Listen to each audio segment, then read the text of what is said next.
حکومت کا 26,000 بھرتیوں کا فیصلہ، مگر کس محکمے میں؟ بے روزگار افراد کے لیے بڑی خوشخبری آ گئی۔ خبر میں جانے سے پہلے اگر آپ نے ہمارا چینل سبسکرائب نہیں کیا تو ہمارا چینل سبسکرائب کر لیں تاکہ ہر آنے والی خبر آپ تک بآسانی پہنچ سکے۔ آج کی خبر سے آگاہ کرتے چلیں، پاور سیکٹر کی افرادی قوت پوری کرنے کے لیے وزارت پانی و بجلی نے 4 سال بعد ڈسکوز میں بھرتیوں کا فیصلہ کر لیا۔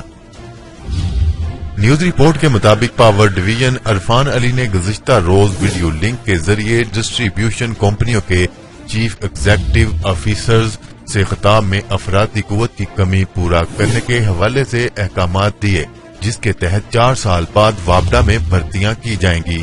ان جابز کی مکمل ڈیٹیل جاننے کے لیے وابڈا کی سائٹ پر وزٹ کریں۔